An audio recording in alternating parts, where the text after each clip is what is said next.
Botta u risposta se jiġi wassal lilkom minn Beauty Wisdom, Game Breaker, Kicks Boutique Gym u The Barber Room.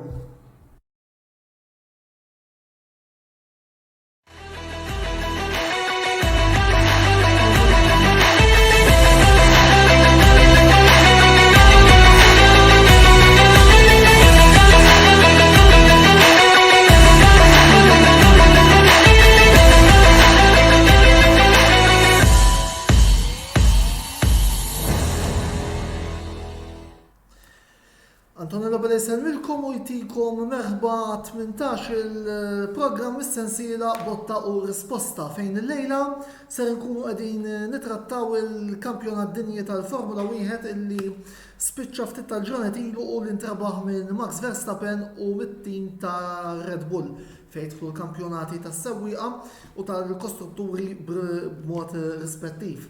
Għal dan il-għan il-lejla miej fuq il-panel għanna żewġ tuċuħ li żgur mhux forsi huma familjari ma'kom id-dilettanti tal-Formula 1 il għaliex fuq naħa tal-lemin għanna l-unur u l-pjaċir li jkollna magħna lill-ġurnalista akkreditat mal-FIA Pierre Vella fil-waqt li fuq naħa tax-xelluk għanna partitarju ta' Mercedes, il-kap tal-forum dilettanti Maltin tal-Formula 1 fuq Facebook u kol wiċ familjari għal dawn it-tip ta' programmi fuq il-kamra sportiva. Qed nirreferi għal Andrew Zarb. Infakrukom li jekk tixtiequ tintervjenu waqt il-programm tal-lejla, intom tistgħu tagħmlu dan billi tħallu l-kummenti tagħkom fuq is-sezzjoni illi għandna miftuħa apposta ma' din ix-xandira. Nfakrukum ukoll bħalissa d-dejja logħba mill-Tazza tad-Dinja qatar 22, logħba bejn il-Brażil u s-Serbja fil-ħin tal-mistrieħ l-iskor huwa dak ta' xejn b'xejn. Tajjeb ukoll nieħu l-okkażjoni illi infakkarkom illi iżjed tard il-lejla għal ħabta tal-10:30 ikollna l-ewwel programm fuq it-Tazza tad-Dinja, programm li ser imexxi Wayne Mikallef bl-isem ta' Żona Mondjali għal daqstant illum nistgħu ngħidu hekk għandkom appuntament doppju mal-Kamra Sportiva. Mela, nibdew minnu fih id-diskussjoni, Pierre u Andrew, l-ewwel nett mill-ġdid insellmilkom u nirringrazzjakom tal-lejla aċċettajtu li tingħaqdu magħna. Qabel ma nidħlu fit-temi li għandna l-lejla fi żjed dettall, nixtieq li nħu minn għandkom ħarsa ġenerali fuq dan l-istaġun mill-lenti rispettiva tagħkom jekk jogħġobkom. L-ewwel nett Antonello nirringrazzjak tal-istedina għal-lejla, insellimlek Pierre u dawk kollha li qed jarawna. Kienet staġun sa ċertu punt kien naqra anti-climax għax fil-bidu il-Ferrari vera promettew b'Charles Leclerc fil-fatt u speċjalment minnu parti tal-Ferrari naħseb kellu raġunijiet validi biex ikollu tagħmiet illi forsi din kienet sena fejn għal-men u anke jekk mhux jirbu jisfidaw sew għall-kampjonat iżda nuqqas ta' reliability, żbalji minn lenti ta' strateġija, xifti żbalji mis-sewwieqa wkoll. Swewhom qarsa u frankament Max Verstappen spiċċa ġab il-kampjonat. Però naħseb kien hemm anke talking points oħrajn tul dan l-istaġun. Pereżempju, id-driver market għas-sena d-dieħla kellna kull tip ta' sorpriża għalija tista' tgħid. Per-eżempju, issa għalli kien hemm bejn McLaren u Alpine u Oscar Piastri. Alonso iddeċida jmur mal-Aston Martin, ħasat il-kulħadd biha dik, naħseb. U anke mbagħad spiċċajt Pierre Gasly mar minn floku, De Vries mar flok Gasly, etc.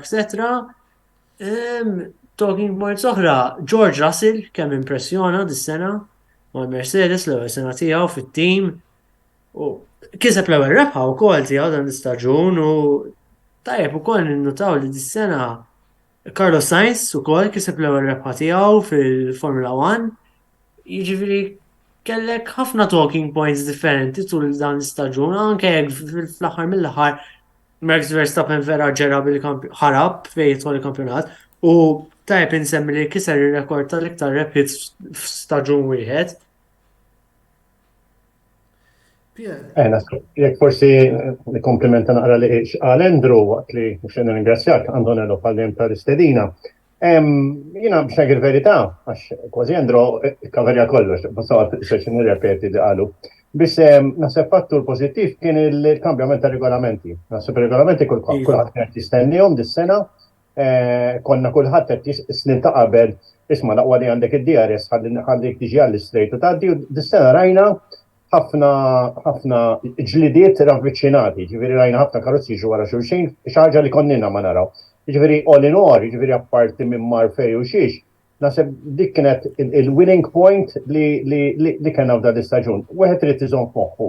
L-istatistikament, meta jinbidlu regolamenti ġol Formula 1, id-direttant jgħid isma' daw xil-aħbeċ qegħdin jagħmlu. Għax normalment kollox imur ħażin, biss naħseb dik kienet l-ewwel darba f'ħafna snin li it was a success story. Nafu dis-sena diħla ħajkun hemm nerġa' naqra ta' tweaking fihom biss all in all, xġara kif qal tajjeb Andrew, naħseb waħda mill-affarijiet li kien hemm din is-sena kienet mhux sorpriża ta' ma normalment meta tara testing tajt titfajnek fuq tim tajt ma isma' da ħajirbaħ, da ħajiddomina. Naħseb din is-sena kellna naqra mix and match, kellna da diversi tlielaq li ddominaw ċerta drivers u ċerta timijiet u naħseb kien fattur importanti ħafna. Biex terġa' tiġbor, aħna ħerġin minn sentej Covid. Sentej Covid, ġewa minna snin spettaturi ma jmurrux fit-trek, imma imnalla kien Drive to Survive biex ġabru naqrek tal-udjenza, biex naħseb il-fattur li kellna rajna ħafna drivers jagħtu individual shows, jekk inħallu apart il-Max Verstappen li wkoll ta' Max Verstappen kellu telenovela għaddejja, forsi l-qoddim nitkellmu fuq wkoll. Naħseb kienet ċaġa pożittiva. Li saħansitra kattimiet bħal Williams, is-supporters tal-Williams għaw ħafna u kien għajdu small Williams, li wkoll għamlu l-prestazzjonijiet tagħhom kienet żgħar. Jiġifieri, u naħseb kompetittivament jiena s-sena li għaddiet konta t-istaġun ta' xedita tisma' da misruq. Taf kif kellna l-Covid, il-kampjament ta' regolamenti, imma dis-sena kien naħseb even stronger. Sinċerament, I'm looking forward għal-kampjonat li baqgħet ministers ba' xi 101 days oħra biex jibda. Eżattament. Nibdew issa billi nitkellmu ftit fuq it-tim li ddomina dan l-istaġun ir-Red Bull illi minn 22 tellaqa li kellna dis-sena rebħu 17. Verstappen kiser ir-rekord ta' rebħiet magħmula fis-staġun bi 15-il rebħa, 10 minnhom jiġu fl-aħħar 12 tellieqa.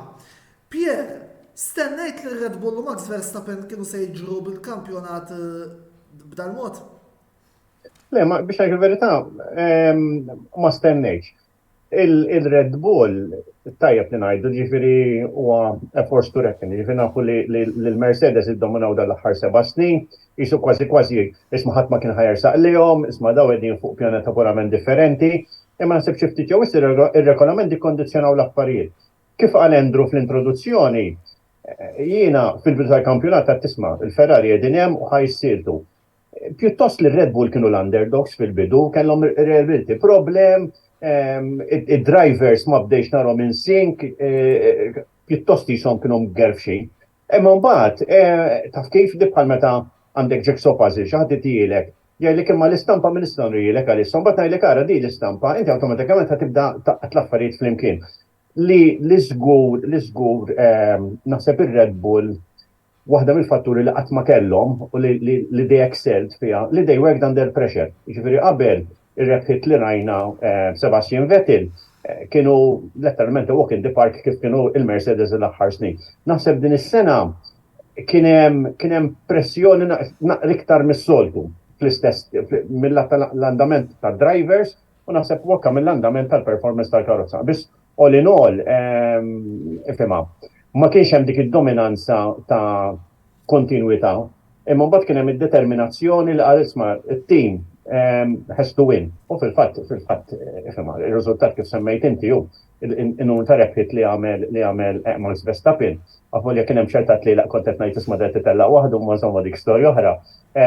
Xiftit jew naħseb xerqilhom u li jirpu. Żgur li u anti-climax rajna s-sena li għaddietu. Iktar naħseb ukoll il-Verstappen forsi ħanuża l-kelma had a point to prove biex jara il-ħluq ta' dawk il-ħafna li qalu li serqu minn taħt Hamilton il-kampjonat. Ma rridx nidħol fil-episodju tas-sena li għaddiet imma Sa ċertu punt, normalment meta tirbaħ kampjonat sa kemm ma tkunx Nico Rosberg jew kellha xi Kimi Raikkonen titi kontinuità. Issa il-problem u d-diffikultajiet li kien hemm f'2021 irrespective dal-kampjonat ħadu nafu li kien hemm at one particular time isma' ħadorx il-penalità daw jista' jitilfu l-kampjonat li kellhom li kienet tkun farsa kolossali. Jiġifieri sa ċertu punt Antonello kif qed tajjeb inti had a point to prove. Isma' ħares jien ma rbaħtux b'ċikka. U naħseb hemmhekk rajna għall-inqasina din is-sena rajna naqra ta' graf ta' konsistenza minna ta' Max Verstappen. Kien hemm momenti fejn jiena personalment rajtu qed jikrolla id-driver, jiġifieri emotionally, psychologically, he wasn't there. kien hemm xi tlaq partikolari li kont qed At one particular time, rrid jiddomina it-team. Kien hemm diversi instances, wakkaf il-iżvilupp tal-karozza, wakkaf il-komportament tal-karozza kif qed imexxu. U bejn u bejn wieħed dejt isma' da law Michael Schumacher, law Alain Prost. Biss imbagħad meta inti jkun hemm ċerta persistenza, speċjalment fil-Formula 1, nafu biżejjed mill-istorja li fil-Formula 1 tkun ruthless. Il-nice guys kollha qatawlhom rashom, Stefano Domenicali, Martin Whitmarsh, semmi kollha qatawlhom rashom il-barra, ġifieri hekk mill ta' drivers, il-nice drivers kollha telqu lem. Ġifieri you have to be ruthless. U naħseb jiena din is-sena Max Verstappen kien hemm dik il-roller coaster effect, ġifieri daqqijat fuq daqqijat isfel. Imma ultimately, ġifieri lejt minn il-kampjonat, ifhimha meta tisimgħu jgħid it-tim tiegħu, da mhux każ ta' Kimi Raikkonen ħalluni nagħmel għax naf x'qed nagħmel, qed tgħidlhom isma' li tajdu li xejn għax jiena ġaħat tad-deċiżjoni. Hemmhekk qed turi ċerta dominanza, qed tifhem ċerta isma' jiena il-mindset tiegħi huwa li nirbaħ u ma nista' tikassil ħadd iktar. Andrew, x'sem kellu Sergio Perez fis-suċċess miksub mit-tim Awstrijak dis-sena? Ara, inkun qed nikdeb jekk ngħid ma kellu l-ebda sehem. U speċjalment fejn jidħol il-kampjonat tal-kostrutturi, il-punti tiegħu ikkontribwixxew żgur għall-kampjonat. Fil-fatt mingħajr il-punti tiegħu ma kinux jibqu il-kampjonat tal-kostrutturi waħedhom. Biss però fejn jidħol Max Verstappen taqta' li forsi rebaħ żewġ titliela dis-sena Perez fejn Verstappen ma kienx hemm for one reason or another. Verstappen id-domina, tankemm kien dominanti. Kważi kemm kont induna li kien hemm Perez is-sena l-ora, ġifieri minn dak l-aspett kemm tista' tgħid li lab ir-rwol. Biss ovvjament tal-kampjonat tal-kostrutturi naħseb rajna titjib minn Perez mis-sena oħra għal dis-sena sa ċertu punt. Imma fl-aħħar mill-aħħar naħseb ma kienx l-iktar element kruċjali, iżda xorta kellu naqra ta' parti għal dis-sena. Fl-aħħar mill-aħħar tim kull membru għandu xi ħaġa żgħira xi jagħti. Ma rridux ninsew ukoll li Perez rebaħ vera ġewġ tiġrijiet, imma x'żewġ tiġrijiet rebaħ Monaco U żgur. Singapore, illi huma naħseb l-iktar żewġ titlielaq diffiċli illi tista' tirbaħ fil-kalendarju le. Monaco skont ngħidlek id-dritt, jekk inti fl-ewwel post, suppost ħafifissima tirbaħ on paper, alright, konċentrazzjoni trida, imma chances li ħajaqbżuk huma naħseb jekk hemm trakka fejn chances li jaqbżuk huma zero. Li probabbli laqqas hemm huma u Monaco wkoll. U ma ninsewx Ferrari għamlu pudina kbira dikinhar u pjuttost tawħil u rebħal Perez fuq platt biex inkunu qedna kollox. U ara Singapore kien ħafna iktar impressjonanti, naħseb għalija bħala rebħa ta' Perez. Qed xi ħaġa Pier. Naħseb jiena l-aspett ta' Perez hija sekkina ta' ma ġiex naħat. L-ewwel ħaġa da naħseb ħassu onorat li fej ħajspiċċa ħajtlaq lem u da sapruħu ġo Red Bull waħda. kellu Żgur. karozza kompetittiva jiena fl-opinjoni tiegħi waqqa s-sena li għaddiet adatta ruħu ħafna ħjar u din is-sena it-tim ta' Red Bull beda jinkwieta għax fil-bidu tal-kampjonat mill-att ta' prestazzjonijiet fl-opinjoni tiegħi kienet suq il-karozza ħafna ħjar minn Max Verstappen. Mill-banda l-oħra, l-esperjenza tiegħu għedem. Ġifieri jiena kif qal tajjeb Andrew, it-tim huwa kompost minn żewġ drivers. Ġifieri jekk irridu naħdmu flimkien, inti you have to keep in mind, jekk indek korsa kompetittiva mela my first competitor is my teammate. Għaliex, għax huwa għandu l-istess makkinarju bħali, jekk kien għandek korsa tajba mela jekk hu tajjeb Sergio Perez kien, allura ħajkun hemm dak id-dwell. Issa nafu li kien hemm ħafna team orders li qed jisserfisjaw issa x'bdew jgħidu dak u x'bdew jgħidu l-ieħor. Jiena onestament qed ngħidlek, naħseb li kien wingman eċċellenti għal Max Verstappen. Imma mbagħad Max Verstappen naħseb ma trattax bħala genuine wingman. Sergio Perez huwa persuna li sensittiv ħafna. Huwa bniedem li huwa kapaċi, ġifieri rajna aktar prestazzjonijiet tiegħu ma' timijiet oħra, għalija jiena wieħed mill-ikbar diżappunti meta kien mal-McLaren għax forsi ma pemperjawx kif suppost, kien għadu żgħir, ġifieri I'm sure li kieku taw the right ingredients kif taw il-Lewis Hamilton ngħidlek illum Sergio Perez huwa World Champion x'imkien. Apparti il-fatt ukoll qed issemmi l-perjodu Perez McLaren illi u anke din nista' nikkonferma fuq meta qrajt il-biografija ta' Jenson Button, isu bejn Button u Perez ma kienx hemm dik l-armonija. Saħansitra Button jammetti li kien hemm anke clash bejniethom. Fil-fatt, naħseb jiena Sergio Perez il-natural tiegħu li jiena dejjem affaxxinani kienet that laid back attitude. Deħla t-telliqa m'hemmx tajt isma' da preparata t-tiġrija, ġifieri laid back joħroġlok u jagħmillek fejn ħadd toħroġ tat-tajers isma' jekk ma kellu tajjeb jekk m'għandu xejn tajjeb. Żgur li tire management naħseb huwa wieħed mill-aqwa drivers li hemm. Li ġara fl-opinjoni tiegħi li Max Verstappen li jgħid isma' ħares, jiena hawnhekk jien nikmanda, jiena number one driver. Fej daw l-affarijiet tista' tagħmilhom in a nicer way. Meta jien għandi teammate li qed jissapportjani u beda mis-sena li għaddiet, ma ninsewx Abu Dhabi u fuq Lewis Hamilton ġifieri għamel xi darba lebsa. Iżommu saħallija kien hemm il-komplikazzjoni tas-safety car l-imbarazzi kollha. Dis-sena l-istess ħaġa. Allura ħan niġi nakkużak fuq incident li għamil ġo Monte Carlo, għalija dal-affett ma ta' Li hija diffiċli biex turi għamil apposta jew le fl-aħħar mill-aħħar mhux billi jgħidu.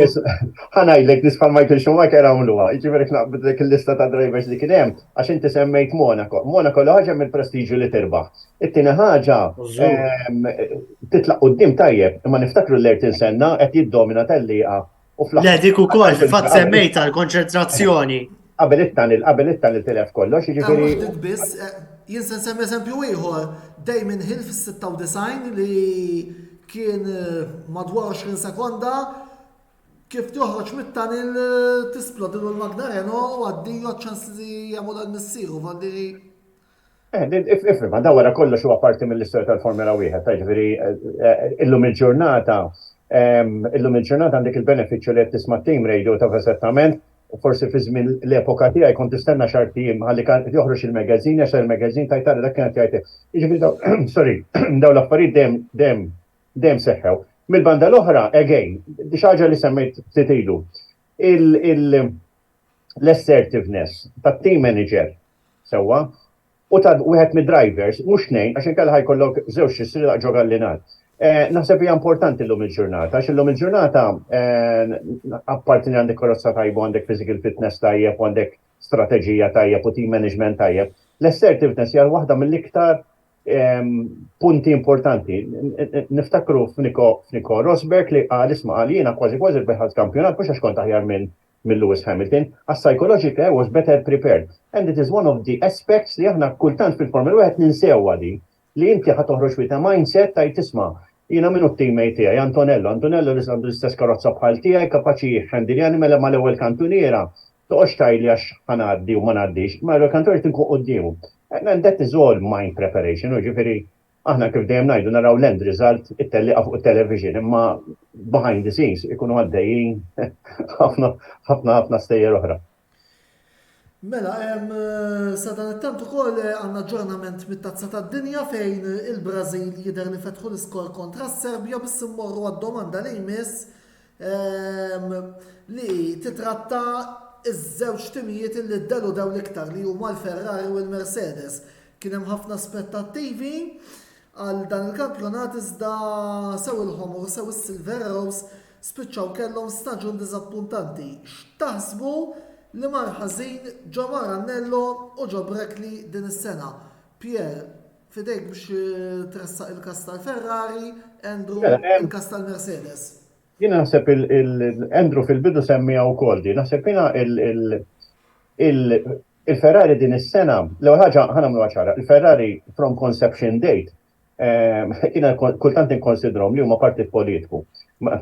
Jena politika għat mux bitni, ġivir musta tibda issa, imma hemm din mentalità li jekk jina u inta din fl-istess kelma, fl-istess kamra, jekk innajt abjad intħatajt iswed. U naħseb dan huwa fattur li Ferrari batu ħafna minna. Issa, x'ġara, l-ewwel ħaġa kien hemm cocktail of mistakes li ġrat minn kulħadd. Tajli ora żbalji kulħadd jagħmel, imma ħireġ għal race u ma nafx sa nagħmel.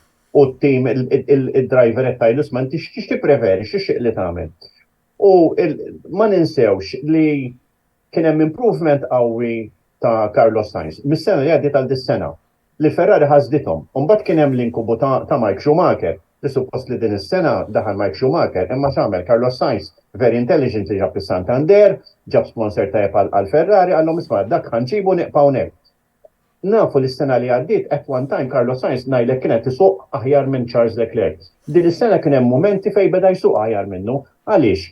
Għax ħanerġa' niġi għall-argument li kelli fuq Max Verstappen. Charles Leclerc m'għandi l-ebda dubju driver tajjeb, imma jekk hu l-predestinat li qed jgħidu l-Ferrari li hu, mela allura dajri titla fuq il-pedestal tiegħu. Jien ma jistax noqgħod ngħidlek isma' Antonello ħares inti dan huwa l-programm tiegħek. Mela il-fulcrum titkun int, tistaqbilix u tħalli li l-Andrew nitkellmu għax in-nies qed jaraw lilek bħala il-mexxej tal-programm. U l-istess ħaġa tim tal-Ferrari. Jekk daw pubblikament qalu Charles Leclerc ħajmexxi t-tim, mela Charles Leclerc has to up his game u jmexxi t-tim. Barra minn hekk, jiena taf qalbi fejn qiegħda, għavoli suppost hawnhekk qegħdin imparzjali, apart il-backdrop tiegħi li qed nikxef il-kuluri tiegħi. Jiena bir-rispett kollu lejn kulħadd, għandi kull rispett lejn Mattia Binotto, biss Mattia Binotto il-background tiegħu hija engineering. U managing a Formula 1 team has nothing to do with engineering. You have to be there. U fl-opinjoni tiegħi dik kienet naqra ta' problema, ta' diffikultà. Kien hemm nies oħra, ġol Ferrari stess, li fl-opinjoni tiegħi setgħu faċilment għamluha mhux kwestjoni li neħħiet il-Mattia Binotto, ma għall-inqas għad id-delegazzjoni li xi ħadd ieħor. U kien hemm nies li kienu kapaċi. Issa that created an inconvenience. Għandek tista' domanda Pier, però Binotto kien ilu madwar sena jgħid it-22 hija s-sena tagħna. U mbagħad ġara li ġara. ħanajdlek l-ewwel bidu tal-istart l-ewwel races, issa ħallihom li Red Bull kellhom żewġ DNF kważi fuq xulxin.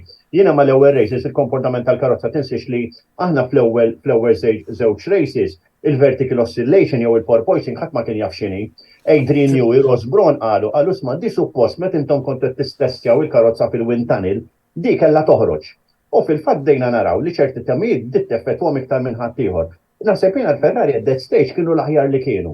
Jiena personalment, mhux għax insomma, ħoma tħares għaddaw, ħajatu veru baqbieqa, ħajatu s-sal tal-kampjonat. Imma ġara, kif imbidlu naqra regolamenti tal-FIA fej qalu isma' ħares għax ir-rajt ħajkun hekk.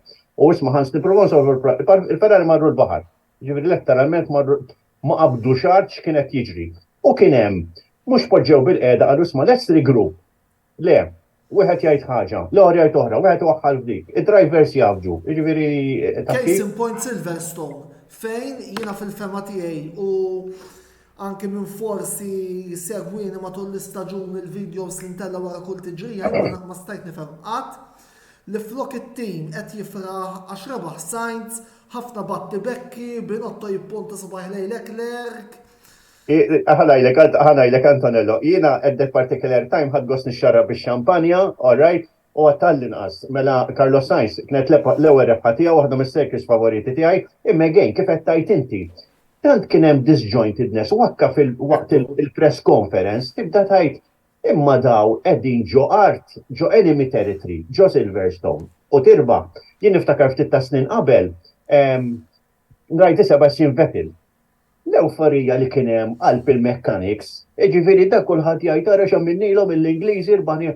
Meta rebaħ Sainz, kważi kienu mdejqin għax rebaħ Sainz, qed ngħidlek għax rajta jien, bdejt ngħid imma isma'. Daw rebħu tellieqa, taf kif u tibda.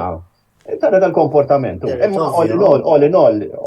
Ġuret nisma dal-komment minn għandek, Pierre, għax dak iż-żmien rajt ħafna partitarji tal-Ferrari literalment irrabjati u għax ma rebaħx Leclerc. Meta guys, rebaħ sewi tiegħek, mur ifraħ. Le, imma Għax vera li rajtajja Leclerc first driver, imma l-ewwel sewi ma ġabx it-tellieqa u ġab it-tieni wieħed għall-inqas. U kif għatlek, jiġifieri dal il-fatt li u jina t-nibza minna dil-bicċa xogħol, ħana mill-ek ċara, damet inti għandek driver ġej li għaddu relatively new u da automatikament sar, isma, il-predestinat, ifema, da mux għattajt Max Verstappen ikkalċerrajtu fit-tim u ġissa, jew isma Lewis Hamilton dejt in-rabbi jihda. Sewa ġifiri, la Lewis Hamilton, laqas Max Verstappen ħatma għal-isma da, ħajrbaħ tan kampjonati wara xurxi. Mela, ħallih jikber waħdu driver, ħallih irabbi naqra 10. Mbagħad ħalli nibdanti, ara dal-povru Charles Leclerc sapruħu. Daħal ġol Ferrari, isma da qed naraw Michael Schumacher ieħor, awtomatikament bil-forset. Taf kif qed toħloq ħafna pressure, unnecessary pressure, imma Silverstone he. Jien onestament, jiġifieri kellu opportunità waqt intervistajt il-Carlos Sainz wara waqt il-press conference bejn ngħid imma dara baħittelli bġiħalla jew ċedew ilu. Wara x'inkun qegħdin nitkellmu naqra għatlu smatlu m'intix kontent, għalli inkontent, għalli ma ta' madwar xem, x'qed jagħmlu. U taf kif, jiġifieri imma insomma. Next question. Mercedes. Biex forsi nalabora fuq il-punt li għal Pierre dwar Ferrari, deret ovvja sens ta' disgwit fil-Ferrari, issu kien hemm nuqqas ta' fiduċja bejn il-partijiet kollha maqudin fl-aħħar mill-aħħar. U kif qal ukoll kien hemm it-technical directive li ġiet imposed wara s-summer break u ma nistax ma naqbilx ma Pierre hawnhekk meta jgħid il-Ferrari marru l-baħar. Ġifieri dawk l-aspetti huma evidenti ħafna. U ta' disgwit ma nistax ma naqbilx miegħu għax deret ċara. U Silverstone kienet vera ovvja. U apparti li l-istrateġija nistgħu nagħmlu dibattitu sħiħa fuq x-strateġija għamlu dikinhar, imma insomma. Dwar Mercedes, disappunt. Beda fi frar tista' tgħid diżappunt. Il-karozza ma kienx tajba fil-bidu, deret ċara tista' tgħid. F'Bahrejn fit-testing u fl-ewwel tellieqa deru li kienu li Red Bull u Ferrari kienu aħjar minnhom, ħanajdu hekk. U kienet uphill biex jirkupraw, kellhom ħafna problemi bil-karozza, kienet qed toqmos bl-addoċ, il-porpoising kienet problema kbira. Switkom ħafna dis-sena l-porpoising, Andrew. X'għad? Switkom ħafna l-porpoising. Żgur li Swit l-ewwel net kienet il-problema fiha nfusa. Jiena naħseb il-qiegħ tal-karozza kien hemm xi problema, ma kienx iddiżinjata totalment perfetta. Naħseb jiena kien hemm ċerta belief li l-aħjar soluzzjoni hija to run the floor as close to the ground as possible u spiċċaw il-fenomenu li l-ħin kollu toqmos il-karozza u anke l-karozza kienet draggy ħafna dis-sena stajt taraf hekk fejn l-enfasi kun fuq straight line speed ma derux daqshekk kompetittivi biss però naħseb tul l-istaġun naħseb ħaġa li impressjonatni dwar il-Mercedes minkejja d-diżappunt kbir ta' dan l-istaġun. It-tim baqa' pjuttost kalm u isu kien hemm ċerta composure, right? Kif vera kienu lura ħafna u deret kienu kunu għassi, specialment fl-Australia u f'Imola, kienu easily a second lap of the front runners u kważi kważi kienu medda minn anke l-Alfa Romeo ġili u Alpine fil-qualifying, ġifiri deret ċara kemm kellhom problemi. Biċċa, mod li ħafna bdew isolvu l-problemi, għadhom lura, ma naħsibx li fehmu kollox, iżda irnexilhom jifmu ħafna problemi u tiebu ħafna karozza fil-fatt spiċċaw kisbu rebħa b'George Russell fil-fatt tul istaġun, ġifieri inti naħseb beda mill-bidu fid-dizin tal-karozza u mbagħad kienet diffiċli ħafna biex tirkupra, speċjalment f'dan l-era tal-cost cap fejn ma tistax tixħed development wara development kif trid int. Trid tkun ħafna iktar għaqli fil-mod ta' kif tonfoq flusek fuq development tal-karozza bil-cost cap. U naħseb hemmhekk iva l-Mercedes kienu tajbin ħafna. Grazzi Andrew, Naħseb ngħid ukoll is-sena d-dieħla ħad tkun tqila ħafna l-Mercedes u naħseb it would be risky to easy to underestimate kemm għandhom sfida biex jirkupraw is-sena d-dieħla. Grazzi Andrew, morru għaf qasira ta' reklami, ibqaw magħna għaliex id-dibattitu ser ikompli wara dawn.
Beauty Wisdom tal-Fgura għall-aħjar prodotti u servizzi ta' sbuħija.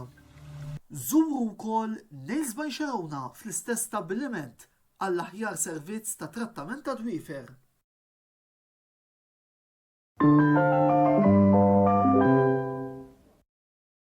Ilab u irbaħ flimkien mal-kamra sportiva u Kicks Boutique Gym. Kull ma trid tagħmel huwa li tafas like fuq ix-xandira botta u risposta li qed taraw bħalissa u tafas follow fuq il-paġna ta' Kicks Boutique Gym. Jekk tagħmlu dan, intom titlu biċ-ċans li tirbħu sħubija ta' xahar ma' Kicks Boutique Gym li jinsab ġewwa Daniels Shopping Mall fil-Ħamrun. Bir-rebbieħ eventwali jitħabbar fl-ewwel programm tax-xahar ta' wara tas-sensiela botta u risposta. Kicks Boutique Gym, il-post ideali għalik biex issir iżjed b'saħħtek u tħossok iżjed aħjar.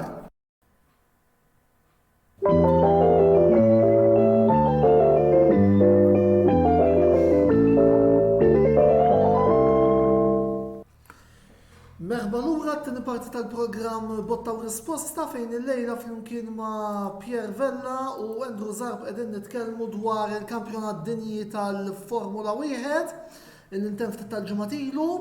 Sadan it-tant minn ġewwa l-Qatar 77 minuta logħob Brażil 2 Serbja xejn Richarlison jiskurja iż-żewġ goals għat-tim tal-Brażil. Bilħaq infakkarkom ukoll li madwar sija oħra fit-tmiem ta' dan il-programm ikollna l-ewwel programm is-sensiela relatata ma' din it-tazza tad-dinja żona mondjali flimkien ma' Wayne Mikallef għaldaqstant Zona mondjali madwar sija oħra illum appuntament doppju magħna tal-Kamra Sportiva. Immorru issa biex inkomplu d-dibattitu tal-lejla ma tinsewx ukoll min irid jintervjeni jista' jagħmel da fis-sezzjoni tal-kummenti li għandna miftuħa. Ir-regolamenti l-ġodda li din is-sena daħlu li suppost kellhom jgħinu biex ikollna grid naqra iżjed viċina. Taħsbu li minn dak li rajna matul dan l-istaġun ir-regolamenti għenu biex dan isir? Pierre, ħanibda bik. Ġawn il-tnaqra ta' outline fuqa. Naħseb jena kienu pozittivi ħafna. Ġifieri l-ammont ta' close racing li rajna din is-sena konna ħafna ma naraw. Ġifieri konna ħafna ma naraw kemm li daħlu l-aerodynamics u d-dettal fejn l-aerodynamics. Ġifieri ħanamlu ċara. Biss mill-banda l-oħra naħseb li tafat naqra l-ura kien dan l-imbirek ta' vertical oscillation jew il-pole poisoning. Ġifieri xiftit jew wis dawn tħinder il-progress tal-karozza. Imma fej qabel konna nisemaw l-drivers jgħidhom isma' toqgħodx viċinek għax qed tiddammiġġja t-tires u isma' il-karozza tisħon da kważi ftit li xejn smajna. Anzi, pjuttost kien id-drivers tista' ħadu deċiżjoni isma' ħana naqra break qabel ma nerġa' nattakki. Ġifieri mill ta' regolamenti kienet tajba. Li kien hemm fl-opinjoni tiegħi li ħafna mit-timijiet bdew tajjeb ħafna, ġifieri inkluż il-Ferrari, ma kien hemm pereżempju bħal Alfa Romeo li daw u l-ofesad nkrollaw, ġifieri sparixxew. U der ċar li t-timijiet għadhom ma qabdux il-kunċett ta' regolamenti ġodda, kif semma Andrew, il-logħba din is-sena kienet il-qiegħ tal-karozza. Fil-fatt l-ironija fej qabel inti kont tara l-under tray tal-karozza għaddej jiġri minn garaxxa li ieħor jisu muxu, din is-sena kważi irresquh wara l-garaxx u jaħbuh. Jiġifieri jienek forsi minn żewġ races hekk forsi għandi 4 ritratti ta' under tray u ma ftit fejn stoltu kien ikolli xalata minnhom. Għaliex għax hemmhekk kienet il-logħba. U fil-fatt rajna diversi tliela li tara naqra fejn spiċċa speċjalment l-under tray wara s-sidebox. U isma' minn qata biċċa minnu. Għaliex għax il-biċċa tax-xogħol kienet li daw tant ħolqu pressure fi żmien fl-antik kienet tisseħ il-minigonna, jiġifieri il-miniskers li inti tagħlaq letteralment il-ġem tal-karozza mal-art u toħloq vacuum. Daw kważi bażikament għamlu l-istess ħaġa ma iktar mod modern biex ngħidlek għaliex inħabba channeling tal-arja kif qed jgħaddi u mill-latta wara tal-karozza. Biss imbagħad ma antiċipawx il-progress tal-karozzi speċjalment fl-speed. Għax aħna rajt isma' dis-sena għadna l-speed naqas jew żdied. Il-ħinijiet tal-laps żdiedu, imma kien hemm il-top speed żdiedu ħafna iktar, jiġifieri għandhom mill-ikbar sorpriż jiena dis-sena kienet il-Magna Honda. Tisaf żmien ilu konna qed ngħidu isma' d-exploded dik waqfet il-Magna Honda naħseb minn ta' reliability. Fi żmien il-McLaren isma' fi żmien senna rajt kienet tajjeb ħafna, imma ifhimha kienet issue. Jina komment ma nafx wasallek x'Antonello. Il-problema tal-Honda u McLaren kien isma' mela l-Ġappuniżi rridu l-kultura Ġappuniżi u l-McLaren rridu l-kultura Ingliża. Jiena there was a particular time li kont mhux titta snin ilu, ta' kont ħafna close mal-enġiniera tal-Honda, ġifieri daw letteralment jkollhom motorhome dedikat għal-Honda biss. U daw kienu letteralment, jekk int diħel ħadd jikol ma xi ħadd minnhom, tilbes iż-żarbun tagħhom, titkellem magħhom, jiġifieri għandhom ċerta kultura. It-Toyota, niftakar meta t-Toyota daħlu fil-Formula 1, għamlu l-ewwel 8 xhur, jiġifieri meta daw ħolma qalu isma' mela within 2 years ħanibdew nsuqu fil-Formula 1. Għamlu l-ewwel 8 xhur. Il-Ġappuniżi qabdu t-tim kollu li kien hemm ġewwa Ġermanja. U letteralment għalmuhom il-Ġappuniż. Jiġifieri ifhem il-Ġappuniżi huma razza ta' nies dixxiplinata ħafna. Imma iħarsu bħażwiemer fis-sens ta' isma' aħna will focus biex tidħol fil-parametri tagħhom. Ir-Red Bull għamlu xi ħaġa li naħseb ftit kienu t-tim appart il-McLaren fi żmien Ayrton Senna, għax Ayrton Senna kien il-focal point tagħhom u kienu speċi ta' kulħadd jingħaqad miegħu. Ir-Red Bull x'għamlu? Qalulhom isma' ħares, x'għandkom bżonn, ħanejnukom, ħanibatulkom in-nies. And they won them over. U l-fatt li fej sena li għaddit qegħdin naraw isma' l-Honda ħajtilqu. U dis-sena jekk inti tara statistikament kemm il-DNF li kellhom fil-bidu għax kienu relatati mal-Magna, kienu relatati mal-ancillaries kemm jiġifieri minn ma trid. Mill-att teknika u mill-att ta' regolamenti naħseb 2022 tibqa' tissemma li kienet quite positive. Iva, kien hemm ħafna pożittivi rigward il-bidliet ta' regoli dis-sena on the whole. Naħseb huwa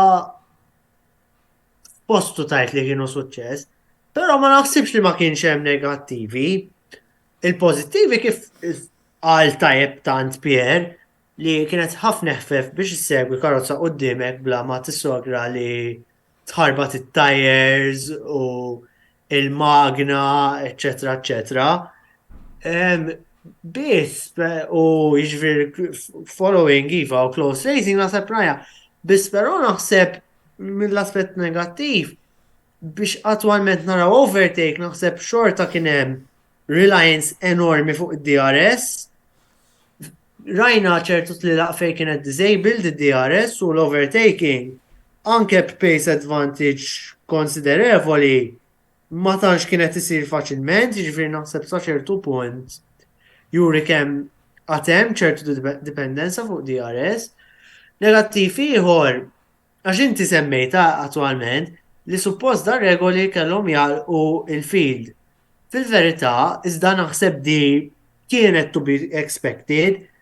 Fl-ewwel sena kellek l-ewwel ġistimijiet li tista' tgħid raw ir-regoli l-aħjar hemm fuq u it-timijiet l-ar hemm misfel mhux ħażin, jiġifieri l-gap anzi naħseb kiber flok naqas, imma dik naħseb inevitabbli fl-ewwel sena ta' regoli ġodda għax ċerta timijiet bejħa jkollhom iktar riżorsi, enġinier aħjar, iktar jaqraw ir-regoli mal-ewwel b'mod tajjeb u naħseb inti jala il-field tista' tgħid ma' żmien u naħseb di waħda mill-criticisms tiegħi li ġili għandi dwar il-Formula 1 li għandhom ħabta kultant ibidlu r-regoli naqra wisq malajr għax ħafna drabi ikunu at the point fej it-timijiet more or less jibdew il-convergence tagħhom bħala performance, jiġifieri naħseb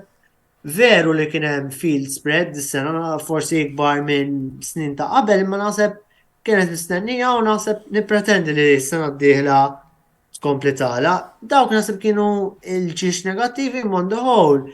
Kien hemm pożittivi, close racing, easier to follow cars li u ma teħed tagħmilha toħloq iktar opportunitajiet biex taqbess sa ċertu punt, iżda on the whole iva kienu suċċess. Iżda ovvjament irridu naraw ma' żmien. Ma rridux ninsew li 2021 it-transition year, di suppost regolament rajnhom dakinhar, ġifieri t-timiet kellhom iktar ċans. Jiena pjuttost naħseb li n-negattività naħseb jien kulħadd kien preparat. Naħseb anke jien. Il-negattività li kien hemm kienet meta tfaċċat il-vertical oscillation u meta l-FIA qalu isma' ħares ħalli immodifikaw naqra l-affarijiet. Jiena fl-opinjoni tiegħi hemmhekk ħartet il-kulħadd. Għaxa kien għandi ċerta progression. U l-offessa din għattajt isma' ħares, il-rajt ħajt ħan biddililek. Stenna naqra. Jiena komdu kifija, tal-fej ħad biddilili. Mela jiena il-progression tiegħi automatikament mhux waqaf mar lura. U naħseb, per esempio. Ferrari l-iktar tim li tħarbtu għalija. Ġifieri, ifhem case in point, ħanerġa' nsemmi l-Alfa Romeo. L-Alfa Romeo ġifieri bear in mind li di at one time għadu tant qed tixxerjaw affarijiet bejnietom huma l-Ferrari għavoli dejjem innegaw. Imma kien hemm ċerta movimentar u progression ta' bej żewġ timijiet għad tismat mela daw, letteralment, l-Alfa Tauri u r-Red Bull mixi. Imma mbagħad l-offensiv inkrolla kollox. U bħalhom kien hemm timijiet, jiġifieri il-Mercedes minn Spanja l qudiem ixdaħlu amendments, għallu sma jekk ħammorru ta' Spanja ħanqbdew nipprogressaw. Progressaw mhux kemm saqgħu ma fl-aħħar tal-kampjonat. Issa r-retirement kien ta' Lewis Hamilton, ma il-progression li kien hemm kien tajb għal ħares flok Spanja li ħadwa 3-4 li qabel għax ngħid fl-aħħar tal-kampjonat kienu jkun qed jissiertu mhux għall-kampjonat imma qed jieħdu rebħa jew tnejn. Fatt il-Ferrari ma tantx spiċċaw quddiem Mercedes dis-sena fl-aħħar mill-aħħar. Id-distak qas kien 1-2-1 fil-verità. Ħanajdu kif inhi, jiġifieri jiena l-Ferrari kien hemm kollha totali. Umbat letteralment kienu diviża u ġifieri flok qed nattakka letteralment minn ġej minn wara. Ekku, spiċċaw qed jiddefendu kontra l-Mercedes flok jattakkaw Red Bull, eżatt. U naħseb tim ieħor li mar lura f'dan l-istaġun bdew tajjeb ħafna il-ħass li l-kombinazzjoni wkoll kienu team powered magni tal-Ferrari. Daqskemm inti semmejt tajjeb l-Alfa Romeo, Pier. Wieħed irid iżomm naqra f'moħħu li veru daw they are supporting each other, imma mbagħad ultimately jekk jien qed naħdem miegħek, probabbli lilek ħantik affarijiet, ngħidlek isma' ħares jiena qed naħdem fuq di, mela isma' pruva u kapaċina mhux qed nippruva, ħalli nara se jiġri lilek. U kien hemm dak at one time Gunter Steiner u stess qal isma' ħares qal aħna maħniex qegħdin is-setturi tal-Ferrari ta' għalli speċi aħna għandna l-kampjonat tagħna x'nagħmlu. U fil-fatt aħna jdu kif ġifieri din is-sena statistikament inna s-snin ma naraw id-drivers kollha li ħaddu parti jiġbru l-punti. Qabel ġifieri kienu konna 3-4 drivers las biex il-punti di u l-ewwel darba naħseb in a good span li rajna li kulħadd ħal-punti għaliex. Għax kien hemm l-opportunità li on specific days, irrespective what happened. Isma, they performed well u nexxilhom issa wieħed, tnejn jew tlieta kif kulħadd jaf il-punti jservu between 10 to 14 million, jiġifieri skont ir-range li hemm. Jiġifieri that was something extremely positive għax semmejt il-Williams fl-ewwel moment, jiġifieri il-Williams ilhom hemm isfel kważi nsejnihom. Din is-sena Se nitkellmu fuq il-Williams fit-tielet parti tal-programma, issa nixtieq li niddiskutu naqra żewġ timijiet oħra. Ħanifukaw naqra fuq il-battalja raba post issa. Andrew l-Alpin spiċċaw ir-raba fil-kostrutturi, imma minnaħa l-oħra tilfu sew lil Fernando Alonso kif ukoll l-Oscar Piastri fejn jidħlu s-sewwieqa. Fl-aħħar mill-aħħar taħseb li l-plan irnexxa? Ejja ngħidlek hekk. A qualified success kienet dis-sena lihom l-Alpin. Naħseb xtaqgħu jkunu rep l-ewwel tlieta u minn dak il-lant naħseb lat ma rnexxewx. Biss però irnexxilhom jerġgħu jispiċċaw quddiem il-McLaren, ħaġa li ilhom ma jagħmlu mill-2018. Tajjeb ngħidu, allura iva naħseb dak it-target li jispiċċaw ir-raba' post kisbu minn dak il-lat tista' sejħilha suċċess, biss però kien hemm ħafna unreliability tul is-sena, frankament. Alpin kellhom jaħarbu iktar mill-McLaren milli attwalment spiċċaw qudiemhom għalija.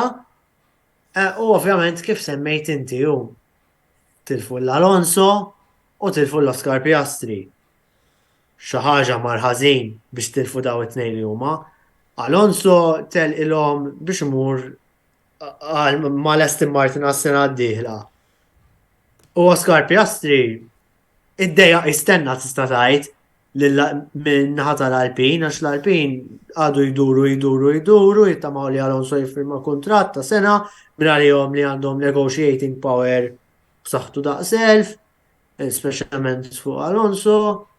U Alonso spiċċa ma firmax magħhom u mar Aston Martin ma sadan it-tant Oscar Piastri li tajjeb ngħidu huwa mmexxi minn Mark Webber, manager tiegħu. Mark Webber bniedem esperjenza ħafna fejn jitlu dawn l-affarijiet, żgur ex-driver, manager għaqli li rnexxielu jirranġa post tal-Oscar Piastri mal-McLaren is-sena d-dieħla. Jiġifieri iva hemmhekk diżappunt enormi hu l-McLaren u għall-Alpin u nkunu onesti.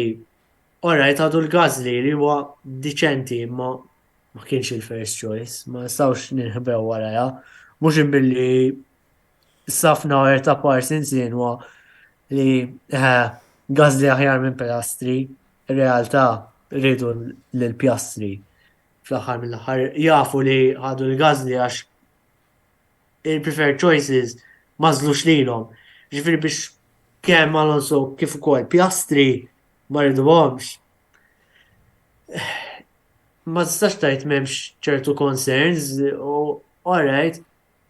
Tista' tgħid żbalja biex għamel hekk, imma anke Ricciardo telqilhom titlef tliet drivers hekk meta inti tim tispiċċa ir-raba' jew l-ħames fil-kampjonat tal-kostrutturi. Hija ftit diżappuntanti għalija. Pierre, minnaħa l-oħra l-istaġun fallimentari għall-inqas fil-fema tiegħi tal-McLaren bl-unika xaqdaw li kun Lando Norris u l-podju li ġab f'Imola kif ukoll l-aħjar mill-kumplament tas-sewwieqa matul din is-sena meta spiċċa fis-seba' post. Xtaqt inkun naf minn għandek fejn taħseb li marru ħażin il-McLaren dis-sena u jekk il-wirjiet ta' Ricciardo kienu x'daqshekk detrimentali jew forsi kienu xi raġunijiet oħra għalfejn il-McLaren iddizappuntaw fil-fema tiegħi bl-ikraħ din is-sena. Nasibina il-McLaren fl-opinjoni tiegħi qegħdin fażi ta' reconstruction. Hemm l-aspett it-tim qed iħares fejn sejjer, jiġifieri nafu hemm l-involviment Amerikan, isma' neqgħu hawnhekk, l-iżvilupp. Madwar Zac Brown hemm tim tajjeb ħafna. Issa ħajru kif il-McLaren jiġifieri mhux eżattament tim li tarmih, dejjem kien fil-qoċċata, dejjem kien at the pinnacle u kważi meta ma taraħx hemm tajt isma' something is dramatically wrong. U forsi dik kienet xi ħaġa li inkwetat l-amministrazzjoni, isma' ħares, we have everything in place. We seem to be working, but we're not achieving anything. Il-fattur Lando Norris u Daniel Ricciardo fl-opinjoni tiegħi effettwa ħafna jien. Għandek żewġ drivers tal-ġen, għandhom natural tal-ġen, motivazzjoni tal-ġen. Biex ma bdewx jaħdmu flimkien, fis-sens mhux għax ma ridux, għax ma kienx hemm il-chemistry ta' bejniethom. Daniel Ricciardo kif telaq minn mar-Red Bull, l-ewwel mal-Alpine u issa mal-McLaren naħseb ħajamel sew jekk iwarrab ftit. Jiena kważi għax kont ngħidu jmur reserve driver mar-Red Bull, isma' mur l-Awstralja. Uqgħod bikwitek hemmhekk u erġejja. Għaliex għax l-ewwel ħaġa nafu li Daniel Ricciardo kien il-persuna li letteralment issupera li Sebastian Vettel telaq mar-Red Bull. Ġi Max Verstappen, he made him a bit uncomfortable, Max Verstappen il-Daniel Ricciardo, bissumbat they were sort of throwing shots at each other in a positive way. Imma bad għallu l-usma ħares, aħna ħanibbażaw fek Max Verstappen u telaq. Mela hemmhekk kienet diġaru għad-disfatt għal xismu. Jiena pretendejt, jew stennejt, li ħajala il-kapitlu ġej mal-McLaren and we're going to see Daniel Ricciardo kif niftakru fil-Red Bull, għax ħana kif mal-Alpine, jew dak mir-Renault. It was a disastrous situation. U naħseb hemm kien fattur li tefattim lura. Dejna naraw li l-istess Ricciardo qed jagħmel l-almu tiegħu.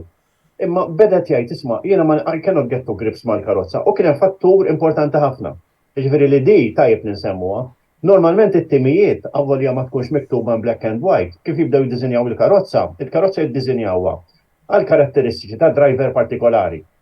Issa, jiġifieri jekk għall-argument il-karozza qed timbena madwar l-andament ta' Lando Norris, mela it-tieni driver biex insejħulu hekk, he has to adapt himself. Issa hemm drivers li huma kapaċi tipo Jensen Button li kien ditfalu xi tfalu dejjem ħajm masterja. Sewwa, imma bad kellek nies bħal Ayrton Senna li teħħilu l-kappell, li dajk ma jkollux karozza tailor made għalih, mela mhux se jagħmel xejn. U jiena fl-opinjoni tiegħi qed naħseb li Daniel Ricciardo dak it-tip ta' bniedem li jekk il-karozza mhix qiegħda togħġbu, he will find it difficult to adapt himself to that particular car. U nafu biżżejjed li llum il-ġurnata korsa l-Formula 1 tant hija sofistikata, tant hemm preċiżjoni fiha li mhux kwestjoni ta' brake balance minn quddiem għal wara jew aġġastajt naqra setup jew setup tiegħek u tiegħi ħanixxerja u ħanaħdmu. Ġifieri il-handling tal-karozza, ġifieri ifhimha, Daniel Ricciardo kien hemm il-problema tal-brakes kif kellu pereżempju Fernando Alonso, kien hemm il-problema tal-understeer u l-oversteer. Da kulħadd għandu teknika differenti kif isuq. U dik kultant it can hinder the development of the car. Għal diversi raġunijiet għaliex għax jiena naf. Ngħid mela isma' din Lando Norris ħanteħ karozza li forsi tkun naqra fil-fatt rajna tliela fejn għandna Lando Norris javvanza u Ricciardo jmur lura. Issa mbagħad kien hemm tista' ta' sekonda hemm minnhom bejn żewġ. Issa with hand on heart, sewa ġifieri Ricciardo nafu minn fejn ġej, da mhux eżattament daw issa ma jibda dis-sena. Imma meta taraħ it-13, 14 u 16 u 17 il-post, jiena deep in my heart nibda ngħid imma something is dramatically wrong. Mhix qed tagħmel sens, ġifieri meta tagħmel sens ta' xejn. Ġifieri sa ċertu punt naħseb tajjeb li he goes back and recharge his batteries.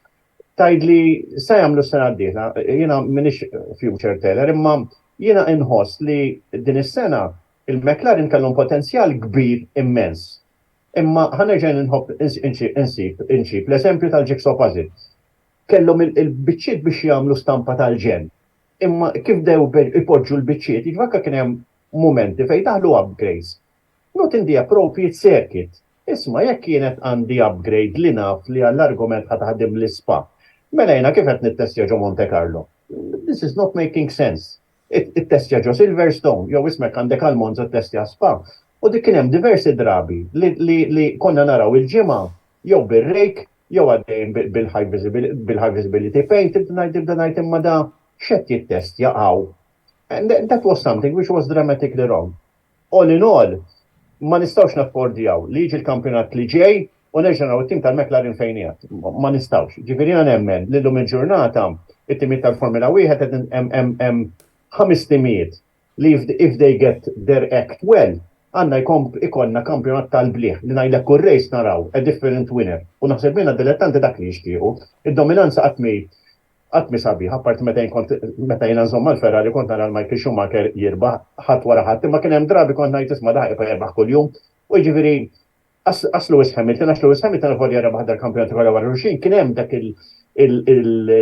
il-ġlidiet li kellu ma' drivers oħra. Jiġifieri ifhimha, hemm bżonn li they regroup. Coming back to Daniel Ricciardo, jiena personalment ma nafx hekk nitkellmu iktar quddiem fuq ir-Red Bull. Daħal ġo sqaq u sqaq nafu li fit-tarf tal-isqaq hemm ħajt.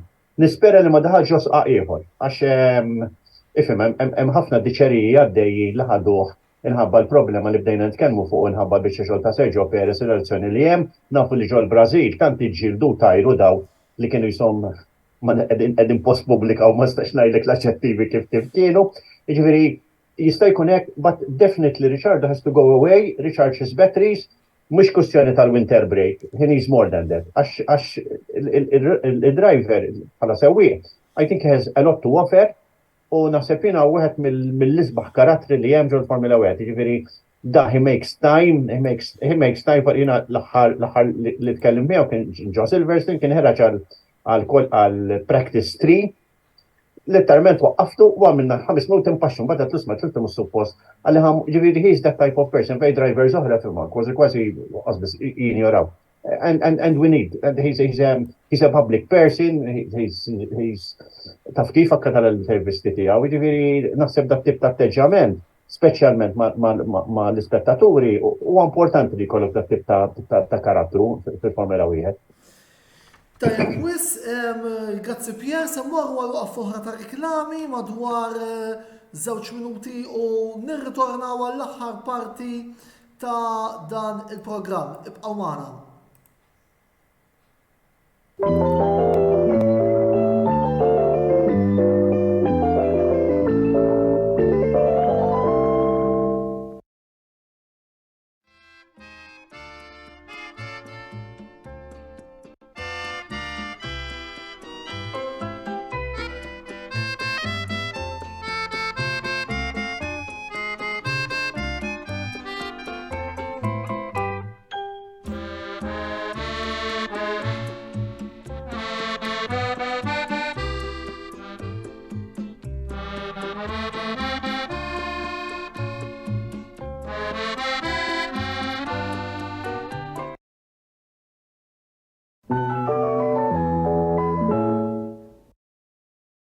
Diversi offerti ta' Black Friday disponibbli għand Gamebreaker.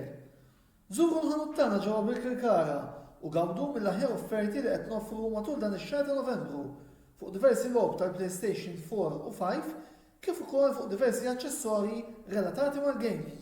Gamebreaker, l-aqwa logħob tal-PlayStation, Xbox u Switch.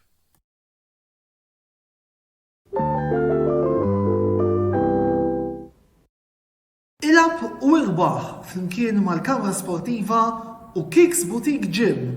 Kull ma trid tagħmel huwa li tafas like fuq ix-xandira botta u risposta li qed taraw bħalissa u tafas follow fuq il-paġna ta' Kicks Boutique Gym. Jekk tagħmlu dan, intom titlu biċ-ċans li tirbħu sħubija ta' xahar ma' Kicks Boutique Gym li jinsab ġewwa Daniels Shopping Mall fil-Ħamrun. Bir-rebbieħ eventwali jitħabbar fl-ewwel programm tax-xahar ta' wara tas-sensiela Botta u Risposta. Kicks Boutique Gym, il-post ideali għalik biex issir iżjed b'saħħtek u tħossok iżjed aħjar.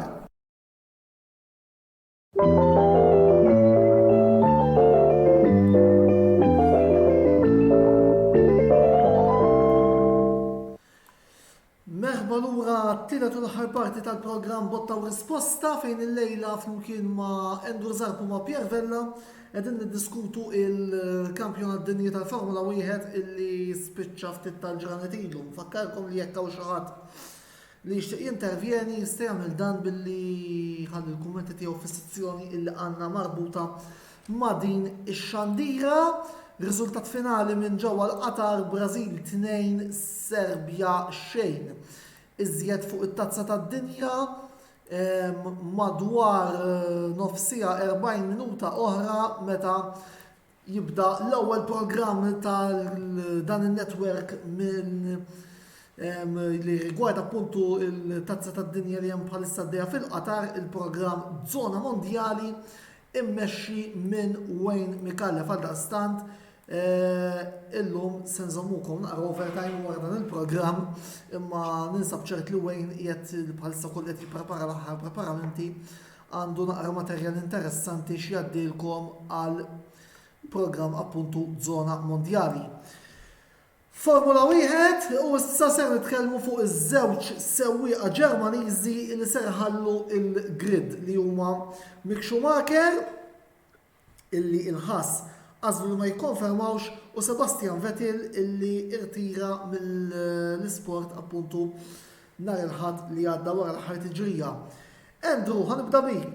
Minn dak li rajna din is-sena, taħseb li il-prinċipal tal-ħass Gunter Steiner ħad deċiżjoni tajba li ma ġeddiċ il-kuntratt ta' Schumacher? Ara, nifhem għal għamilha personalment, għalija kieku veru kien tajjeb Mick Schumacher, il-ħass kienu jbatu biex jżommuh, mhux laqqas iridu jżommuh.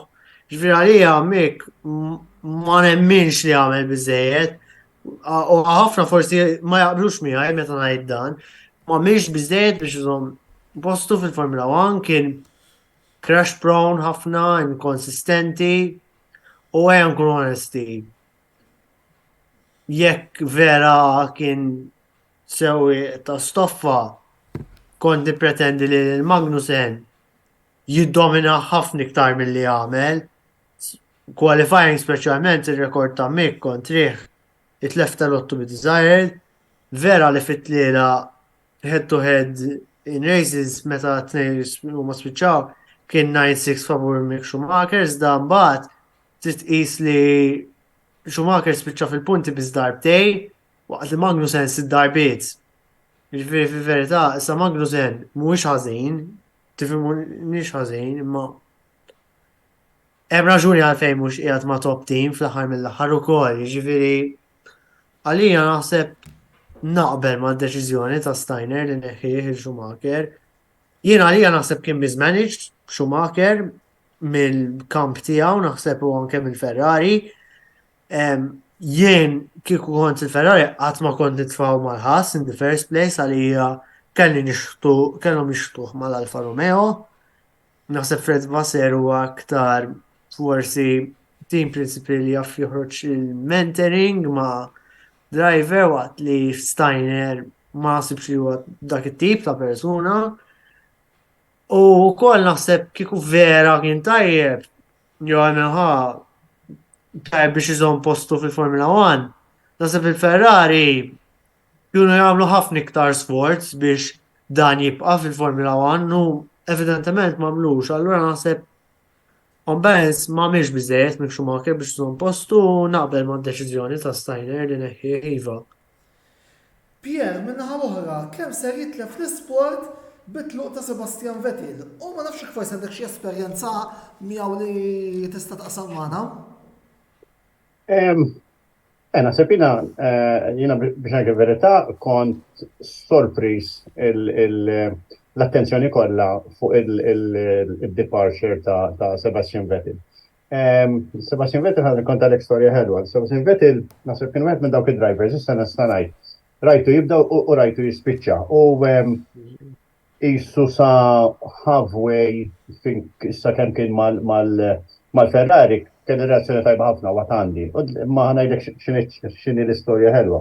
Dan il-manager tiegħu Britta Roche dik kienet diġà taħdem ma' Red Bull u niftakar kien strumentali, niftakar kont intervistajt il-Coulthard, il-Mark Webber u kien ma niftakarx il-track fej kienet jew ċempilta ma xaqat tisma' għat li ġej Sebastian Vettel għat l-aħwa tajjeb. U mbagħad fil-fatt ġie u t-tieni sena tiegħu niftakar konna din nitkellmu għattila Tajjeb ngħidu Sebastian Vettel waħda mill-affarijiet naħseb uniċi li għandu li dak iż-żmien ma kellux manager. Jiġifieri ma kienx dak tip li għandu sma manager hemm manager hawn, kien kollox jagħmel in-house la. Tal-familja jagħmlu kollox. U fil-fatt il-Britta kont għattila għattisma ħares, għattila da kollox in-house jagħmel. Il-talenti għatem. Għax ma tarax kif għat ikkonvinċih biex issir manager tiegħu. U niftakar kien il-Grand Prix ta' Spanja u għalt li ħares, għalt li preparajt xi informazzjoni għattila jina I wouldn't know għattila xi trid tipprepara u niftakar għadna nqalbu dat-dokument. La naf kien Silverstone laqqas Monza, għattila ħares, għattila jekk minti sa tikkonvinċih biex he will sign on the dotted lines, għattila nista' ntik informazzjoni li hemm 3 min nies wieħed minnhom entità kbira li daw iridu jaħtfuh, ġifieri kienet is-sena li ħajkun world champion. U niftakar flaxija ma Britta generazzjoni tal-ġen, ġifieri da konna nkopru press conferences qabel wara, kienet esperjenza sabiħa tajjeb li ngħidu li s-sentej tal-Covid milla ta' komunikazzjoni tal-Ferrari di tkellimta miegħek ftit ilu, krolla kollox. Ġifieri illum il-ġurnata kważi qed jagħmlulek pjaċir biex ħadd tik intervista. Fejn qabel kont tieħu gost, isma' l-estate kollox għad bil-qeda mal-art, tieħu driq, tieħu koka, whatever, xeddak, u jgħat titkellem ma' kulħadd.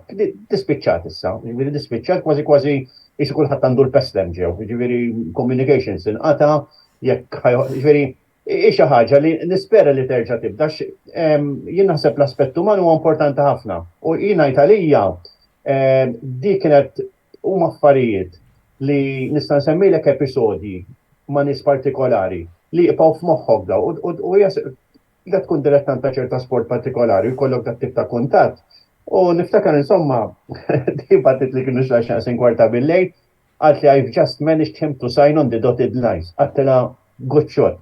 U it was a very sweet relationship, ġifieri letteralment u kien il-ħares leha mhux bħala l-manager tiegħu ma letteralment toħtu l-kbira. Ġifieri hekk.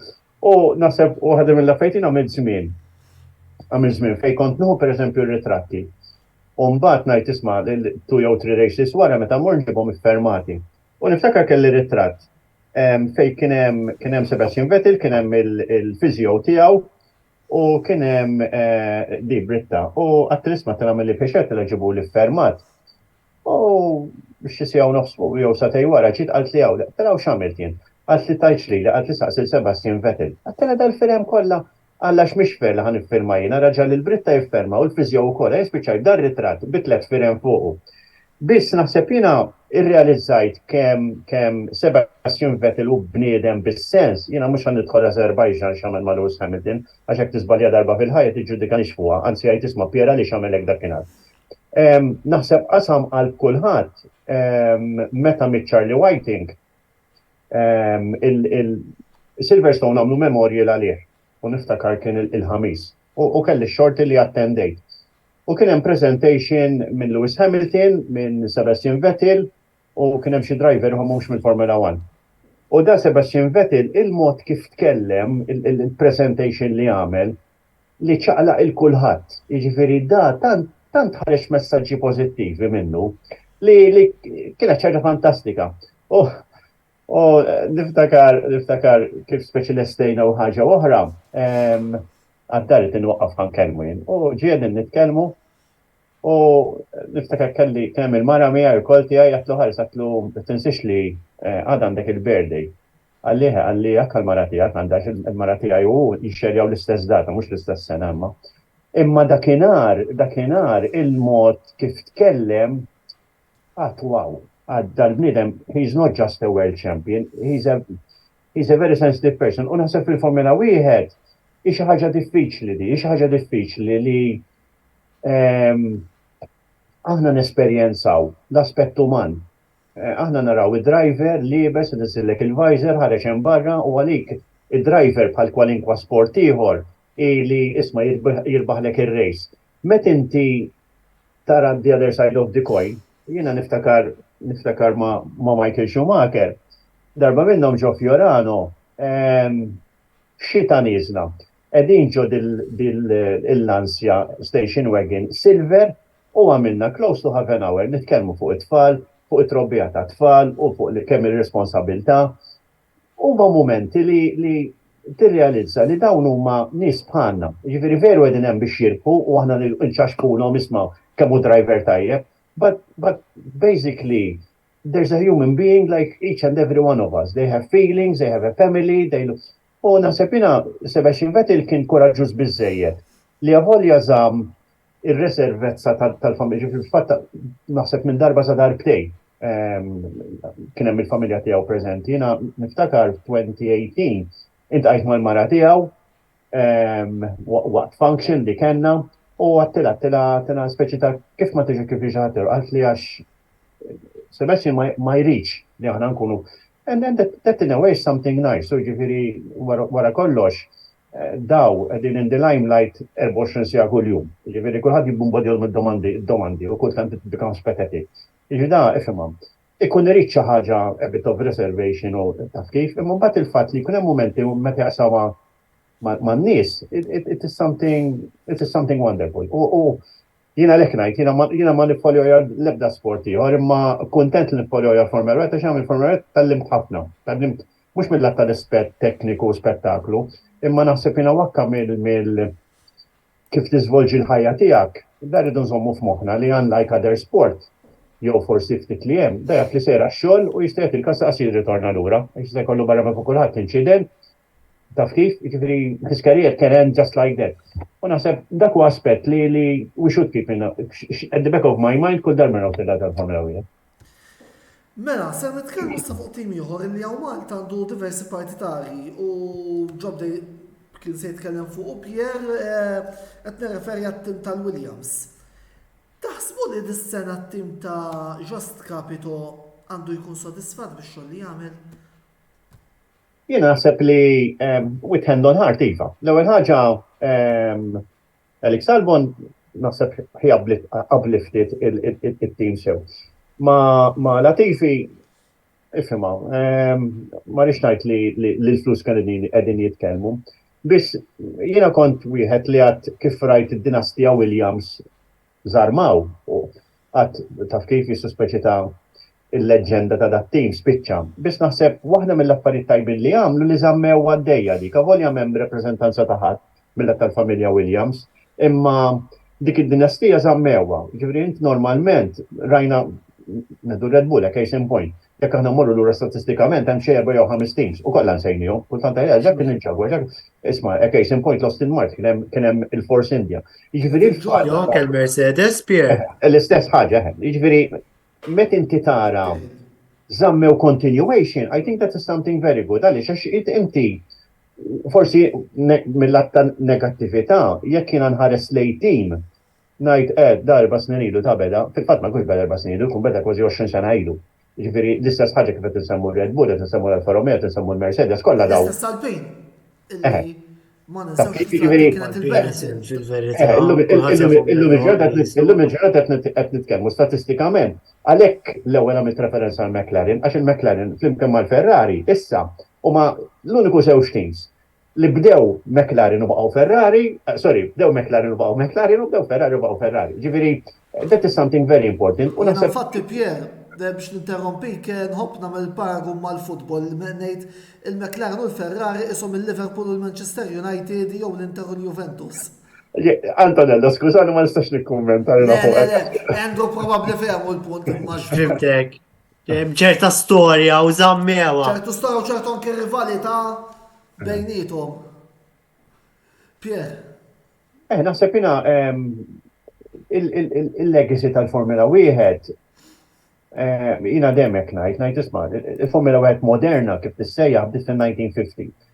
Hemm storja bellezza fuqha, jiġifieri naħseb hija l-ikbar telenovela u forsi mhux I don't agree totally imma s-serji li qed jagħmlu qed jagħtu naqra it is a little bit colorful. Forsi li xtaqt tikkummenta naqra fuq li qal Andrew fuq biex ta' Mike Schumacher. Gunther Steiner huwa persuna li ma tantx iħobb li jara xi ħadd jola iktar minnu. Mike Schumacher ġib ċerta pedigree. Mike Schumacher il-manager tiegħu hija 70 kemm. Li kienet il-manager ta' Michael Schumacher. Another very good friend of mine. Darbohna rekonta l-ekstoria xin kella ħanħoddak il-program kol. Mela. Qabel Weber kellu manager Schumacher. Skużi. Il-manager ta' Michael Schumacher qabel kemm kien Weber u? Ma Mark Webber, sorry, mux Mark Webber. Really? Willie, he used to take care of the commercial side. All right. U basikament, dak pound shillings and pence kien jara qoddim. U ġiviri, għalija he was a ruthless person, ġiviri, he wasn't loved by no one, practically, but Sabine Kem was calling the shots. She always did, ġiviri, with Michael Schumacher on all aspects, ġiviri, mill-latta little taking care of him. She's still part and parcel of the family. Allura, kif daġi mal-ħas, issa, all right, you could have a very valid point li kiku forsi mal-Alfa Romeo things would have been different.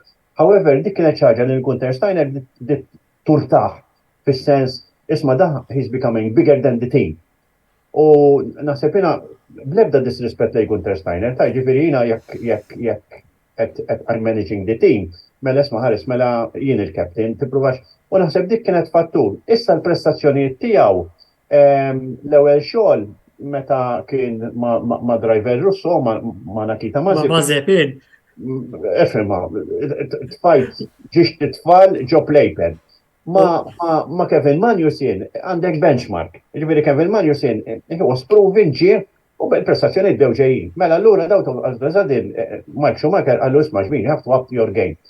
U forsi hemmhekk kien hemm relazzjoni fej Gunter Steiner ma qalx isma' ħares ħantih naqra breathing space. And the situation became a bit hostile. It looked toxic fil-fatt, fil-fema tiegħi. Jiena l-inkwetatni ħafna u għadni s'issa mhix ċara f'moħħi kif dat jippemperjaw il-Ferrari Academy. Oliver Sadr da telaq mill-Ferrari Academy. U Toto Wolff jgħid, di Schumacher family is part of the Mercedes family. U hemmhekk qed ngħid, oj, hawnhekk what's happening? Di l-istess ħaġa. U ħaniqaf ta' xalkom nirrakkuntalkom jien. Meta Michael Schumacher telaq minn mal-Ferrari u mal-Mercedes, kena xi attività u kien hemm Luca de Montezemolo, qegħdin nitkellmu miegħu, għatlu ħares għatlu għandek problema kbira, sa għalli x'ġara. Għatlu madwar Manarello, għatlu ħlif għandek via Michael Schumacher lem, via Michael Schumacher law. Għatlu da kolla tibneħħijom issa, għalli le da kollem ħajqaw, ġifiri, ifim għaddi biex ta' xolna fuq aħna, u Michael Schumacher l-ewwel advert li għamel mal-Mercedes, kienet ħamra l-Mercedes, sopra korna bastonate, u Michael Schumacher kien qal isma' jiena ħammut mal-Ferrari, u telaq mal-Mercedes, ġifiri, ikun hemm ċerta manuvri li aħna ma nsibuhomx, u din naħseb kienet parti mill-equation li Gunter Steiner beda jitgerfex, għal-isma ħares, għalina Gunter Steiner is a very nice person, extremely nice person, very outspoken, but he's a person, isma ħares, jena I'm in charge, you either for Romarius, and kalla ta' barrase. Ġifiri, wieħed irid jara naqraw kol kif ħad iżvolġi l-istorja. Mela, l-aħħar domanda li għandi għalikom li mija l-isbaħ memorja li ser tieħdu minn dan il-kampjonat. Andrew, bdinti, ma xat ħafna. L-isbaħ memorja? Lilin minn love you. Naħseb naraw il-Vettel l-aħħar sena tiegħu jagħti kollox sal-aħħar u ma fl-aħħar mill-aħħar tirrifletti u tara sura. Jiena Sebastian Vettel kważi li mill-bidu nsegwi jien għax tista' tgħid daqshekk il-nieħaj more or less li nsegwi Formula 1 u naraw jirtira ngħid nirrifletti u ngħid kemm kont ix-xurtijat segwejtu lil dan is-sewwieq. U issa daqshekk dan nawguralu l-aħjar għall-futur. Ma naħseb Vettel jibqa' abiding memory ta' dan l-istaġun kif ukoll tal-istorja tal-Formula 1 in ġenerali. Jina seb dal-kampjonat apporti li kien twil. Huna fuq is-sena diħla diġa waqt iċ-Ċina, ġifieri sena diħla tkun to be a nightmare, ġifieri aħna nħarsu lejn l-aspett ta' entertainment, but ma tantx hemm triple headers, ma jidher li m'hemm xejn. Le, Hemm xi wieħed għandikum. Sorry Antonello ma smajtekx. Anzi, jidher li m'hemmx triple headers. Ma ħanaj, l-ewwel ħaġa għandna naraw mill-aspett ta' spettaklu. Jiena dejjem ngħid, jiena darba kelli x-xorti li għamilt tlettiem ma' tim partikolari. Le, ninterrompi kien mhux qed naraħ mill-aspett ta' spettaklu żgur. Le. Ammont ta' kontenut li rridu ntellaw bħala Le. l-kamra sportiva u anke t-timijiet ukoll. U ifhimha, waqt titkellem magħhom, ġifieri da m'għandek ħajja ta' xejn, ġifieri għalhekk aħna nitkellmu fuq id-drivers kif nitkellmu. Naħseb imma kellna wieħed mill-sena li għaddiet kellna kampjonat sabiħ. Dis-sena kellna kampjonat sabiħ ħafna, forsi minn waħda sa tnejn li ngħid kellna race boring. Jiena ovvja, diġà irreferejt għalija, naħseb ir-rebħa ta' Carlos Sainz ġewwa Silverstone, għax sertajt konti għatem, naħseb kienet il-pinikil tas-sena kollha lija, ġifieri għal diversi raġunijiet għax kien l-underdog ma kellu support ma ntħadd, u jiena il-natural tiegħi meta nara l-underdog qed jirbaħ wakka ġotin tajjeb, iktar nissapportja. L-istess ħaġa bħat-timijiet żgħar, jiena veru nżomm mal-Ferrari, imma it-timijiet żgħar insegwihom ħafna xejn għalija dera challenge li qegħdin hemmhekk bil-limitazzjonijiet kollha. Jiġifieri all in all, naħseb komplessivament, we had a good championship. Ekku, jekk ngħid memorji fil-fatt semmejt tim żgħir, il-pole position ta' Kevin Magnussen ġewwa l-Brażil f'dik il-qualifying għandha tkun abiding memory. Nasib anke l-ewwel rebħa ta' George Russell għalija tibqa' memorja ngħid da wera li U tep ngħidu wkoll għandu futur qudiemu sabiħ. Kellna l-introduzzjoni tal-sprint races li konċettiku għall-aħħar, imma l-aħħar waħda li rajna, kważi għaskelli għalfejn dara Grand Prix, għaxajn 24 lep tal-ġen. Iva, vera tal-Brazil kienet tajba. Jiddependi, nafu l-istrana diħla jizdid daw, jiena naħseb imma l-fattur huwa trek fejn isiru. Ġifiri, ma nistax nimmaġna xi Azerbajġan jew xi Singapore li għamlu sprint race jew. Fil-fatt laqgħet tisemmi l-Azerbajġan u msemmi li jagħmlu sprint race hemmhekk, Jiena onestament, ġifieri rajna sprint races li mhux bunix, onestament, imma Imola għalija kien fjak ħafna eżempju sena. Biss il-Brażil kien qed ngħidlek għad tisma' tiekk ħadd tagħmel ix-xita u ħanaraw bħal Spa u ma narawx it-tellieqa kont inkun għax il-fattur li kellna a lot of close racing. U drivers fej kulħadd għalhom ismu qogħdu attenti tkissrux karozzi da kulħadd ħareġ għal-alla tiegħu letteralment isma' let's go out and enjoy ourselves, which is after all huwa parti mill-ispettaklu kollu.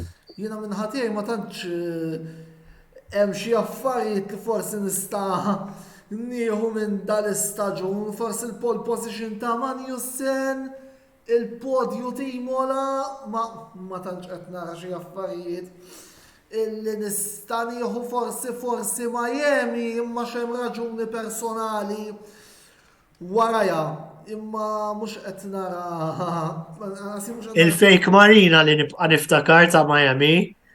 Le, jiena raġuni oħra forsi ma ngħidilkom offer x'inhija. Insomma, l-għonet grazzi lilkom Pier Wendru tal-lejla naqattu magħna. Ringrazzja lilek Antonello. Grazzi wkoll tmur lill-sponsors tagħna li huma Beauty Wisdom, Game Breaker, Kicks, Boutique Gym u The Barber Room. Infakkarkom li madwar 20-25 minut oħra jidħol Wayne Mikallef bil-programm Zona Mondjali, il-programm uffiċjali tal-Kamra Sportiva li jirrigwarda it-tazza tad-dinja daqstant break qasir u jerġa' jidħol id-darba Wayne ibqgħu magħna. Botta u risposta issa ser jieqaf għal perjodu tat-tazza tad-dinja u nerġa' dan il-programm jerġa' jirritorna nhar il-ħamis 12 ta' Jannar fejn mbagħad il-kampjonati domestiċi tal-futbol jerġgħu jirritornaw. Ser ikollna wkoll programm speċjali f'Jannar li jirrigwarda l-karriera ta' Sebastian Vettel, voldiri parti ta' Vettel ma nista' ninsukom lanqas. Fil-fatt ukoll ġo bdejna naħdmu fuq dan il-programm imma da qed nitkellmu għal Jannar. Infakkarkom ukoll li jekk mhux il-lejla sa massimu s-sibt dan il-programm ser ikun qiegħed disponibbli wkoll fuq l-istazzjon uffiċjali tagħna ta' YouTube għal daqstant tinsewx tidħlu hemm tafsu dik is-subscribe biex ma titilfu xejn mill-kontenut kollu illi qegħdin noħorġu bħala l-Kamra Sportiva sew fuq futbol kif ukoll fuq Formula 1. Mela, jiena li terġgħu tarawni għada għall-analiżi ta' Ingilterra, Stati Uniti biss waqfa żgħira u jidħol Wayne Micallef bil-programm Zona Mondjali madwar 20 minuti oħra. Għaldaqstant, grazzi tal segwejtu l-programm Botta u Risposta tal-lejla. Botta u Risposta nfakkarkom jirritorna fit-12 ta' Jannar. Saħħiet u dal-waqt ma'kom flimkien ma' Wayne Micallef u l-programm Zona Mondjali.